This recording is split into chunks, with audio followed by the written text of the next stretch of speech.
So I want to talk to you guys about Poland versus the European Union. Both of these governments have been going at it. They have been clashing for years now, going all the way back to 2015. And this is really all about whose judges are going to dominate the judiciary of Poland. Is it going to be the judges that are more loyal to the European Union? Or is it going to be the judges who are more loyal to the preponderating political party in Poland, the Law and Justice Party, or the PIS? Now, this goes back to 2015, late 2015, to be more precise, when the PIS dominated both the presidential office and the parliament. And when the PIS dominated in the elections, when they got the victory in the elections, there were 5 judges whose terms were about to end, which meant that 5 seats were going to be empty and needed to be replaced. So the party that was ruling over Poland before, the Civic Platform, or the PO, they appointed 5 of their own judges. But the new president of Poland, who got elected before the parliamentary election, President Duda, he didn't allow these PO appointed judges to take their seats. And when the PIS dominated the parliamentary election, the PIS then put forth their own 5 judges to take the new seats, to take the soon-to-be empty seats. And ever since then, there has been this battle about who is going to dominate the judiciary.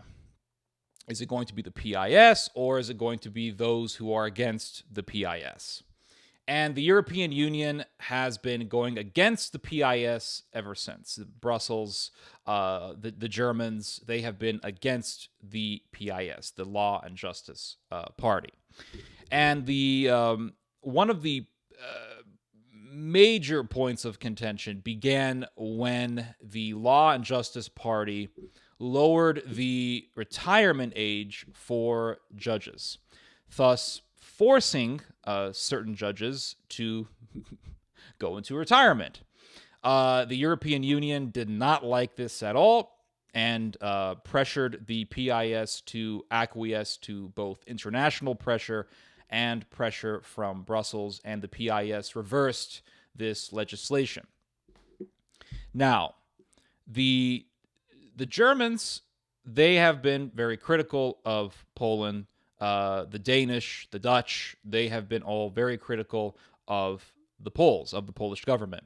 They see what Poland is doing as tyrannical, as despotic, because the PIS, they set in place a disciplinary chamber, basically to penalize or to even remove judges that the PIS doesn't like.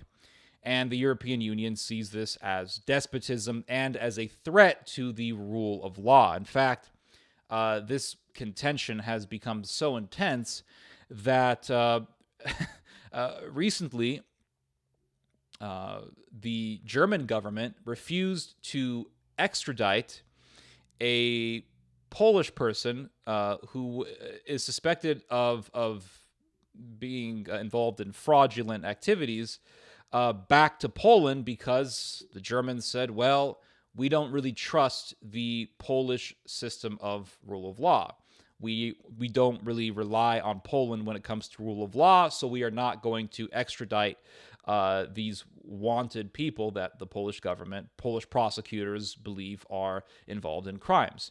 In fact, I think it was in 2018, an Irish judge refused to extradite a Polish person believed to be involved in drug trafficking back to Poland, and he affirmed that the reason why he refused to extradite this person is because he does not rely on the Polish government when it comes to the rule of law. Now, a recent situation that really, really underlines the intensity of this whole scenario was when the PIS stated that there are certain articles within the European Union that are against or are contrary to Polish law, or that are really incompatible with Polish law. And these articles are regarding the European Union's power over the judiciary systems of EU states. So basically, the European Union has authority over a country's judiciary system or judicial system in certain cases. And the PIS says, to hell with this, we are a completely independent country. We do not want the EU to have any sort of superintendence or leverage over our judiciary system. So basically, the Polish government is rejecting the authority of the European Union, which leads people to suspect or to question if a Polexit is on the horizon. Is Poland going to leave the European Union? I have heard basically two different opinions on this, and it really all comes down to two different predictions, or actually three different predictions, I should say.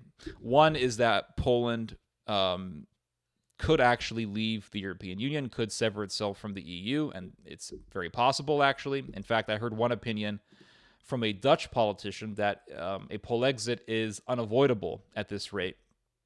And then there is the opinion that a Polexit is actually impossible, because there was a poll that was taken recently in which 80% of Polish people said that they actually prefer to stay within the European Union. But then there is another prediction that I heard, and this is from a Polish political analyst, and he said that what we could end up with is kind of like a Polexit light. It's like a Polexit, but not one in which Poland is utterly severed from the EU. Basically, you would have Poland being a member of the European Union, but just ignoring EU mandates and edicts and things like that. And it would effectively be a Polexit without it being an explicit Polexit, something like that. Regardless of all these different predictions, there is something that is very, very significant when it comes to talking about this clash between Poland and the European Union, and that is how Germany had really an influence in this. Germany actually set a precedent to resist or to reject the authority of the European Union. What I'm talking about is what the European Central Bank established back in 2015. The European Central Bank established a strategy of quantitative easing in order to help the economies of poorer European Union countries. So by quantitative easing, the European Central Bank is actually talking about buying bonds from banks of the European Union countries, and by buying those bonds, increasing their value, thereby lowering interest rates, and in turn making it easier for people to get loans, and therefore increasing investment and bettering the economic activity of these EU countries. But the highest court in Germany back in 2020 rejected the strategy of the European Central Bank, and thereby rejecting the authority of the European Central Bank in this particular instance. And by doing so, setting a precedent for other countries to also resist particular demands from the European Union. In other words, if Germany is doing it, if the highest court in Germany is rejecting a strategy from the European Central Bank, then why can't we also resist the European Union? So Germany really helped to amplify this political climate, amplify this anti-EU sentiment. It's almost like the Germans are conspiring to advocate for or to stoke up rebellion within the European Union. Now, what happens when you have enough division or polarization within the EU? What you'll end up with is a more aggressive Germany. Because remember, Germany is the most powerful economy in the EU. After the Second World War, America basically said, okay, Germany, you want your Reich, you want your power over Europe, we're going to help you become a very powerful economy. So basically, it was a strategy of pacifying Germany with money. Okay, so you guys want to be powerful, we'll help you become a powerful economy. And this goes back to the Bretton Woods system. But what happens when Germany loses its EU? What happens when Germany loses its Eurozone? Or if it feels as if the Eurozone is becoming too weak, too brittle, too divided, Germany will become more and more independent thinking, more aggressive, more focused on itself. Well, we Germans need to look after ourselves, and by doing so, we need to boost up our military. We can't really rely on this thing called the EU. We have too many countries that are resisting European integration. And which countries are resisting? Poland is definitely one of them. Now, why do I bring this up? Those of you who have been watching this channel daily know that I have been reading a book called Poland's Holocaust by Tadeusz Petrowski. Now, the book does cover a lot on what the Soviet Union was doing, but it probably spends more time talking about what the Germans were up to.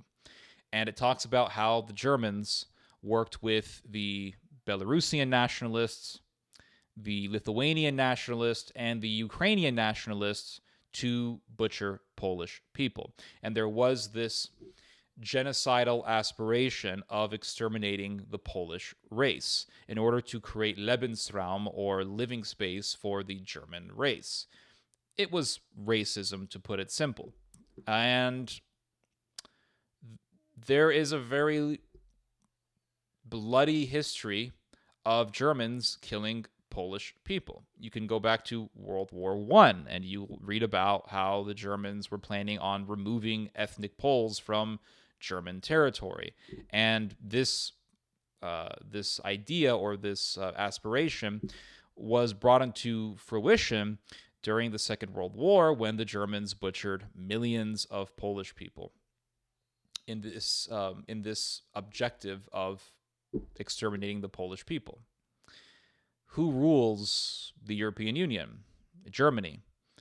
And if Germany is running the European Union, then Germany can definitely bring the EU down. And since Poland is having tensions with the EU, Poland effectively is having tensions with Germany. So the question lies, could the past repeat itself? And I'll just leave it at that.